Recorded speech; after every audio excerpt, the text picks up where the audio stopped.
What's up, friends? Welcome to another episode of Poppin' Bottles, the wine show for everyone, located right here at the Fox and Bottle in Edmonds. I'm Barry. My co-host is Brandon. Cheers, everybody. And welcome to a show where we're going to dive into some killer wines that are ripe for spring, because spring has basically sprung. This is going to be a fun one. When I think of this time of year, it can get a little rainy in the morning. It was snowing the other day, and then all of a sudden it's 40 degrees in the afternoon and beautiful and sunny. So to think like we're finally getting out of this whole winter slog, I hope. And so in order to really think through some of the wines, we got a pair of them for you today. So first, what we're going to do is we're going to start with a white. We don't typically do whites, do we, Barry? We haven't done a white yet. Yeah. No. So when it comes to popping bottles, it's going to be rare that we're not popping at least one red on the show. So, but I did think today, because seasonally here, it's appropriate, we're going to start drinking some more whites. Absolutely.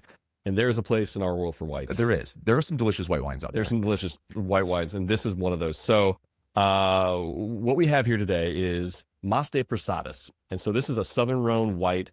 It's in their most traditional white blends, right? You have Grenache Blanc, Roussanne, Marsanne, a little Viognier. What this is going to provide to us today, and I think is so spectacular, it is structured, it is body, but it is acid. And so the balance of this wine lends itself to a crisp evening or a nice warm night. Like it's so versatile.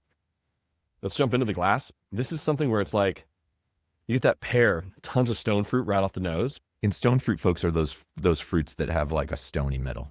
I didn't know that for like a long time. I was like, man, what is a stone fruit? I don't know if I've ever had one of those. It's like a peach. Yeah, peach, and then you got really nice pear, and you have this citrus, this acid that comes through is like really nice citrus. But then you have like this floral element to it. And the thing I love most about this, I can drink this on its own. You'll hear me say this a ton of times throughout our days or our podcasts. There's wines that you can drink on their own, and there's wines that you just need to sit with it, with food. This is one of those you can drink on its own, or, I mean, I'm thinking, if I'm going to pair something off of this, actually, I'm going to challenge you. Yeah. I'm going to throw a curveball at you. What are you going to eat with this? I mean, I'm probably going to like take like a softball like answer here on this one. Yeah. And just take like the easy mode out and say that I would eat this with some triple cream brie and some like toasted delicious cracker. Like 100%. They have this PCC cracker that's like this kind of a toasted thicker cracker, so it has some structure to it. Totally. And a little bit of crunch. And PCC has an incredible selection of triple cream bries, which I've been obsessed with. That's awesome. And so I'd hit it with that, and probably some prosciutto is probably one of the things I would jam with this. Okay. The reason I threw that question to you is, honestly, with this one, I don't know if there's a wrong answer. Unless you're going, hey, I'm going to take this with chocolate mousse for dessert. I might tilt you back a little bit. Yeah. But from a charcuterie board with a little prosciutto, some good soft, crazy, funky cheeses, to just a standard cheese, all the way to this has structure, Barry. So I mean, for me, the back end of this wine would hold up with a nice pasta, something with like I'm almost thinking like a shrimp scampi, something where you're like, okay, this has cream in it, but it also has that freshness of those the seafood, something like that. So to me, I love this wine, and another part to this wine, and why we're bringing it on is, as Barry mentioned, spring has sprung. We are coming into lighter days. We're coming into warmer days. So at the Fox and Bottle, what do? We switched up that wine menu. As everyone knows, come in and have a great glass of wine. We're loving the new ones that we put on here. This is one of them. Again, let me throw the label out here. This is Maste Prasadis. This is a Rhône white, classic traditional Grenache Blanc, Roussanne, Marsanne, Viognier. And that Viognier, I love that Viognier. Favorites. Oh my God, totally. That's that lift at the end of this wine. Yeah, and it gives it a little bit of that cream too. Yeah, I feel like so creaminess sometimes gets equated to that butteriness, and people are like start having flashbacks to like the nightmares of overly oaked and overly buttery Chardonnays, which got totally overplayed, right? 100%. And I'm not gonna lie, I had a bottle of the butter Chard in my fridge at one point. I mean, it got so far that they actually just named the wine butter. Yeah, exactly. It was grotesque. Take out the guessing of what that is. Exactly. Yeah. But the Viognier is like a much more, in my opinion, like it's that delicious version of that without any of the overbearingness or grossness. But it's like so smooth and creamy. And that's kind of what made me think of the cheese when you were asking. It's like, oh man, this was like, it's so creamy, but it also, to your point, has some light floral elements in there, but not overwhelming. It's not like too floral, right? No. Where it's just like, ugh, gross. Like I'm drinking like flower water or something. No. Yeah. I mean, you go technical and you're like, oh, there's some of that white flour in there. But again, that's more just that like acid lift elegance to this wine, where that Viognier, like you're saying. So Viognier is one of my all-time favorites. It is the one that I think really, really allowed me to think beyond that, like Bordeaux, Sauvignon Blanc, or like Semillon, like things that are just more, they're coastal, they have more acid to them, more, salinity or whatever, the saltiness there, and have a little structure in my whites. So Viognier, for anyone, who knows me, says, I say, and I stole this from somebody, I'm sure, Viognier is that red drinker's white. That's the white that kind of crosses you off of red, lets you still have structure, have a little bit of backbone to your wine without needing to be California oaked up Chard. So yes. Yeah, I would agree. This definitely, I mean, I think sometimes too, when we're talking about structure, it's like, well, what does that mean? And it means different things to different people. What I'd say it means to me when I think about the structure or the experience of the wine, it's kind of goes in stages, right? So I kind of come out of a background in food and in coffee. So I worked at Starbucks for a long, long time, and back when it was an amazing company. And I learned there in tasting coffee, these different kind of regions of your mouth. So I always kind of think you basically get the front, middle, and back, right? And that's kind of like in a structured wine, sometimes it's like, oh, I experience different things with that wine through that kind of palate. And that's what I get here, where it has something in the front of my mouth, and then it does something else interesting and good in the middle of my mouth, and then it leaves me with a like pleasant ending in the back of my mouth. That's an awesome wine, right? That's when I think about a structured wine, or a wine like a white that's a red drinker's white. It's like, oh, why is it a red drinker's white? Well, because it has a little bit more going on. It has that more structure, has more depth. The journey of every sip is a little longer. And so I think if you have a Vinho Verde, right? Vinho Verde, light Spanishy wine, light Spanish, or it's Portuguese, rather. Yeah. And so what you expect in that wine, we classically call here at the Fox and Bottle, that's our porch pounder. I'm not thinking about it. I don't need it to be on the back of my palate. I just need to hit the front, taste good, and go to the back. This is vastly different, right? This isn't your porch pounder. This journey goes front, middle, back, and then lets you think about it when it's already gone down the throat. I mean, that's really what this type of wine does. But it's not one of those where you're going, wow, that oily ness is just sitting there. I mean, there's some wines when they get too pumped up with that viscosity or whatever it might be, that richness, it's almost like, okay, what do I do now? I kind of need a cleanser, a little right? overwhelming. Yeah. And again, this is, and it's not one dimensional. So I think we had an interesting conversation at a wine event that Brandon and Mary and Karen and I were at. And we were talking about New Zealand. We were talking about New Zealand Sauvy Bees and the mineralness. and like those, so some of those wines have some structure too, but sometimes that structure can just be blown away and eradicated by the just mineral, like just punches you in the face and punches you right in the mouth. And I don't really love them, and neither do you. Yeah, no, not my favorite style for sure. But this is not like that at all. This is not like that at all. Yeah. So it's one of those things where you're going to try to get the same qualities in a wine, the fruit, you're going to get the acid, you want to get the structure. We say the same words for every wine. It's just a spectrum. It's just how you're receiving it and what's hitting your palate first. What really is engaging with you right off the bat versus what do you have to search for, and if it's even going to be there. New Zealand, you smell it, you go, whoop, there, that's it. You know exactly. So they're not trying to hold back or pull punches on what their wine is. It's just not for everybody. I think we definitely carry some for those who love it, but yeah. Totally. It is. It's a little bit much for me, but this reminds me of a plug here for a Washington winemaker. Mm-hmm. This reminds me of a wine that I'm going to find at Jane. Yeah. So that's kind of where there's, because I've had some of their Chardonnays and they don't drink like a traditional, like a Chardonnay. I kind of always think, oh God, a Chardonnay. Yep. I have it. And it's like, oh wait, this tastes fantastic. Yeah. So we do need to do an episode where we bring back that's a whole episode. Yeah. We need to bring back a Chardonnay episode to like help people like fall back in love with Chardonnay. Yep. And I think people have fallen back in love with Merlot, but I would also do a Merlot episode. I still feel like it's like been cast out. Oh man, sideways I don't drink fucking Merlot, the whole thing. Yeah. Killed it. Anyways, this is an incredibly delicious and super versatile. I can see exactly what you're saying. I could start the evening with this. I could stay here for like half the day. Totally. I mean, this is great. This is fantastic. And this is on our pour model right now? This is on the pour menu right now. So Maste Prasadis, 2024.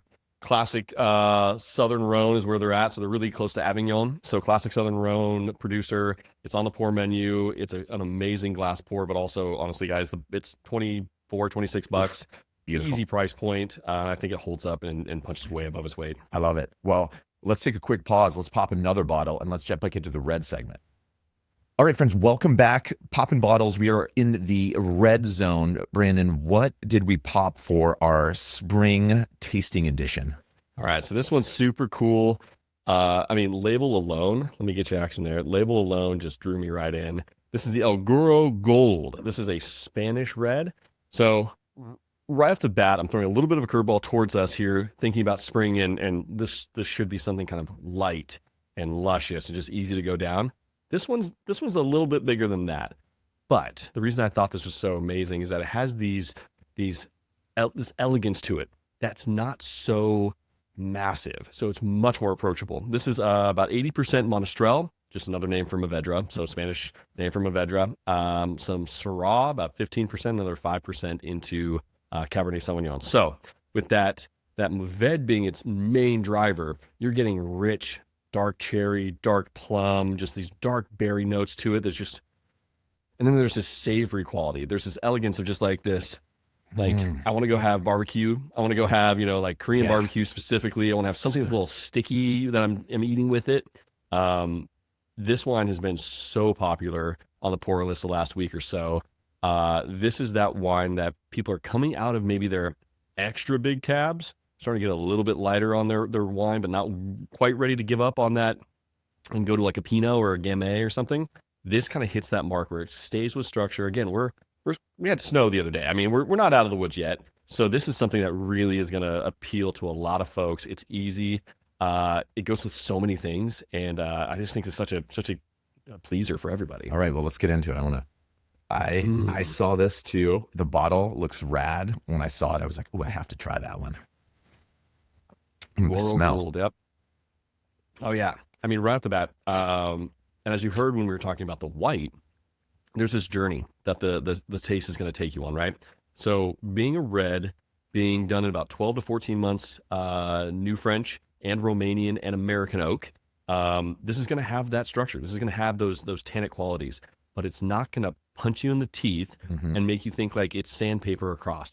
It just has that extra little backbone. I keep saying that word. That's my go-to for structure, where I just think it has a little bit of like stand-up quality to it, but it maintains a lot of that brightness, that fruit, that approachability to it. Yeah, it's a pretty balanced wine. It gives me, you definitely get some of the dark fruit. You get some lusciousness, but that's really kind of tapped down a little bit in a nice, pleasant way. So to your point, where this, if you compared this to say like a full-on Syrah or a full-on Cab, or it would be like, oh, that seems a little bit light in comparison. But when you're having it and sitting on its own, this is, I mean, really, really delicious, balanced wine. And it's going to be definitely more beefier and meatier than say like a Pinot. I think we do have a new Pinot. You mentioned Pinot. We do have a new Pinot on the tasting list as well that we do want to highlight, because it also has a really cool bottle. Oh my God. Talk about bottle shopping. Yeah. It's called Easy Tiger, from the producers of over at Ovum. And it has this rad tiger. It's got this like black and red thing going on the label, and it's got the tiger right there. It's definitely a wine that, I don't care if you don't like Pinots, you're going to walk right to that bottle and say, I got to try it. It's a dope bottle to bring to like a party or an event, just because you're going to win the coolest wine bottle there award for sure. It could just be a poster or t-shirt. Yeah. It's that dope. But this bottle is also really cool. This one's a little bit more like funky, like caveman, kind of the Guro Gold. I love it. I did think he looked like a wild guy, like a wild set. I mean, I want to say, this is funny. I want to say, so Il Guro, it says right on the back, the Mad Hairy Fella. Yeah, the Mad Hairy Fella. He kind of has like an anime vibe to me a little bit too. Right? I really do like the bottle.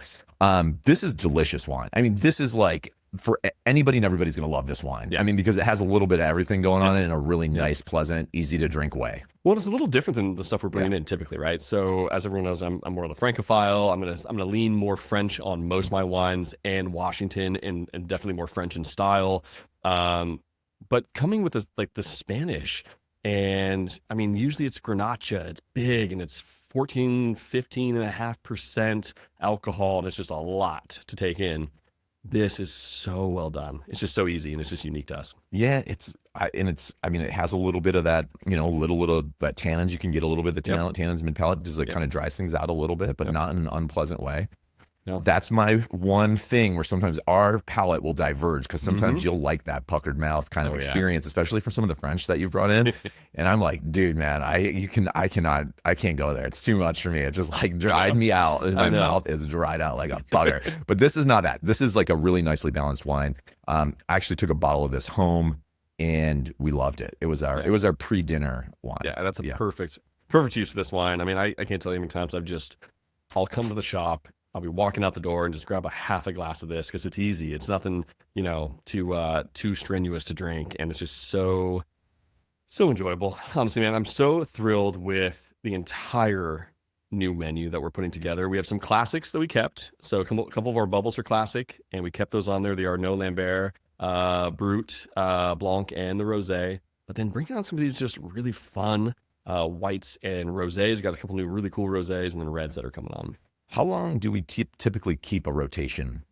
Yeah, so I think my goal is that we're going to have 70-ish% maintain through a 3-month period, and then really use kind of our rotating ability to just use that other 30% and shift them. But I'd say for a good 2 to 3 months, have something that you can really expect, but also with that 30% rotation, there's always going to be something a little new. Yeah, that's a nice balance between stability and novelty. Yeah. Because you don't want it to be the exact same every time you come in. Right. But you also don't want to be afraid that you're going to come in and not get that thing that you loved last time too. So it's nice to know, that's sometimes the problem with like shopping at Costco. It's like, if you don't buy it that day, there's a chance it's like gone.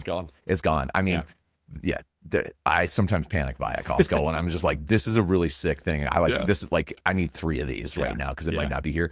If this will be here for a little while. And this one has been a huge crowd pleaser. Yeah, and I think one thing I will throw out there for all of our listeners and club members or whoever's coming into the shop to drink, if we don't see something on the menu that you want to drink, ask us. We always have bottles stashed away. We have reds that we can pull. We have whites that are, we don't have a Chardonnay on the menu right now, but I have 2 Chardonnays sitting in the fridge ready for anybody who wants it. I have an Albarino that's not on the menu, but it's right there for you if you want it. So we have our menu, but we also don't be afraid to ask. We love pulling bottles, experiencing wines with folks. It's just the idea of having to stick to a set menu doesn't always appeal to me either. So I want to have some creativity and flexibility. Well, and so bring around like your friends that don't drink wine too, right? We have options there. Yeah. So what do we offer right now? I know that also rotates too, but we have some really cool stuff that's not wine. That's not wine. Right now we have, on the alcohol side, a whole selection of beers. So we have some San Juan Island Brewing beers. We have some Fremont, just some good old classic Bud Lights.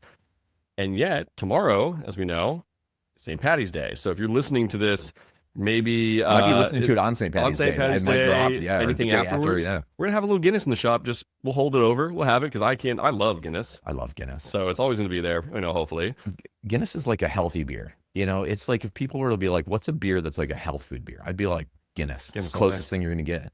100%. It's just like very low cal, but super high flavor. It's delicious. It looks cool. 100%. I mean, it's a classic. Yeah, you can't go wrong with it. Can't go wrong with it. And then for those who don't drink, we have a whole NA selection that is ever growing, ever changing. We want to keep that side of the equation available for folks too. So we have really cool bubbles kind of on the NA side, but also just really good NA drinks, not trying to be wine. One of the things that, at least from my philosophy, let wine be wine. Let an NA beverage be an NA beverage. It doesn't have to be, I'm trying to get wine out of this NA thing, at least in my opinion. I want to plug a really cool NA shop down in Finney, Cheeky and Dry. If you are an NA person and that's all you want to drink, they have an incredible assortment. I've gone down there a number of times to try to pick their brains on what kind of looks good and sells and all sorts of things. They're just a great, great group. So go down there if you're an NA drinker. But at our shop, we have a number of selections, and they're just waters, good stuff, everyday stuff. We have some cool stuff too, though. We have the Guias. I think we carry those. Those are great. Those are really interesting. We have Pathfinder. Yep, we have the Pathfinder. Yep. And then we have the NA Athletic, the beers. So we got some of that. Which are they're the best of the NA beers, without question. And, it was great because periodically it's good to do a cleanse or a detox or a reset, or if you're a person who's kind of reduced alcohol consumption or cut it out for periods of time. It's just awesome to be able to go to a place and like go with everybody and still have a lot of great options there that taste good. And I've tried some of the NA bubbles because I was going through I went through a whole reset type of thing, and it was awesome detoxing and all this great stuff. And those NA bubbles were actually surprisingly really good. Yeah. Also, if you're pregnant, the NA bubbles scratch the bubble itch. Like they definitely do. 100%. Yeah. Shout out to Woody's. They're one of our favorite producers on that side of things. And I think there's the resets, and then there's the times when, I do this for a living, and there's a night that I just want to hang with buds, hang with people, and just pour something pretty in a glass that's not wine.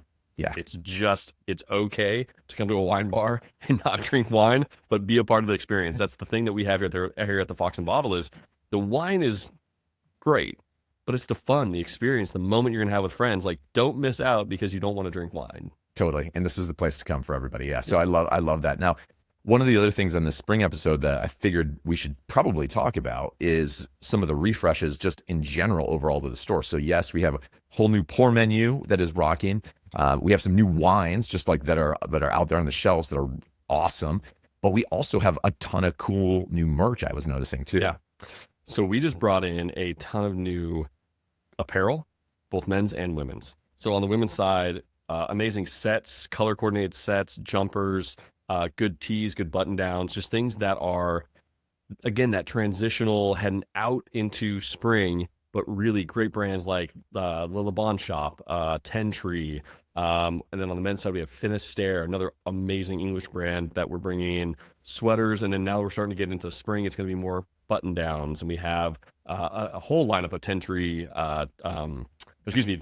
Vissla's another brand we love. T-shirts. I mean, the T-shirts we brought in, I just picked up one of each because they're just going to be my palette for the spring. I am loving some of this like Northwest style stuff we have going on. So I'm sporting a recent acquisition of my own. When I was in the shop, I was like, I got to take that home. I've been eyeballing it, and the time is right. Yeah. In the beautiful black and white, I am ready to go. So like, I love it. Yeah. So tons of stuff on both sides, both on the men's side and on the ladies' side. And I will also say, dude, that I just took home. We bought, so we got the new townhouse like down just a couple blocks away. And I will say that on our nightly dog walks, we are often dropping in to see Harry or the rest of the crew and come in. It's been really fun. And Oscar, our silver lab, loves the treats. But we took home one of the blankets. Yeah. And the blankets we have here, that blanket, we had like people over last night. That was like the blanket people were like trying to steal. Oh, yeah. It's a coveted item for sure. Phenomenal. Yeah. Arctic Fox is the brand. And we also have one from Chappie Wrap, but the Arctic Fox one is what you're talking about. It is so texture-wise soft, and yet it's still like... meaty. It's meaty. Yeah, but not too heavy. It's not too heavy. It's a really good... On the spring, it's a really good spring 100%. Blanket. It's a perfect spring blanket. And those with the scarves that Arctic Fox is making for us, or not for us, but that we're carrying, it has this whole comfy, yet I'm not too warm vibe. And it's really, really fun. They're good transitional pieces. Yeah, it's perfect for this season. For sure. Well, I mean, listen, you have a million now reasons to come in. I mean, we have how many wines are in the pour list now? 12? So we have about 16 wines total that are going to be on the pour list, including some of those rotational ones that we have on the bubbles. I think one of the cool thing is don't be afraid to ask us for champagne. So we typically don't have a true champagne on our pour list, but I always have one tucked away for those who want to just experience champagne for champagne's sake. I'll never deny. So, which I mean, it is. I mean, it's a special place in my heart for champagnes. I mean, I like Cremants. I love all bubbles, but the champagne. I mean, there's a reason. Champagne. Well, that's another episode. We got to get into the differences. Absolutely. You can look forward to that. Maybe the next episode, but maybe not. Do we know what our next episode? Do we have our? Okay, so I thought I'm gonna harken back to why did I even get into this at all? And 20 years ago, I drank a bottle of wine. It was a Cab Franc from the Loire Valley. So I'm not going to say much more than that. But next time, I'm going to showcase one of my all-time favorite varietals, Cab Franc. We get so lucky with Cabernet Sauvignon, Merlot, even some fun Italian varietals here in Washington. And then you're pulling stuff from France. It's Syrahs and Cab Sauves, But Cab Franc, I think, correct me if I'm wrong, but I think they get a little left behind. They get a little too, you either love them or you hate them. But I'm going to showcase a wine that I am so stoked about. It's Cab Franc from Loire, and it's going to be super fun. Oh my God, I cannot wait because I love Cab Francs. Thank you guys for being here. Brandon, as always, thanks for popping some bottles. Cheers, man. And we will see you on the next episode. Thanks, guys.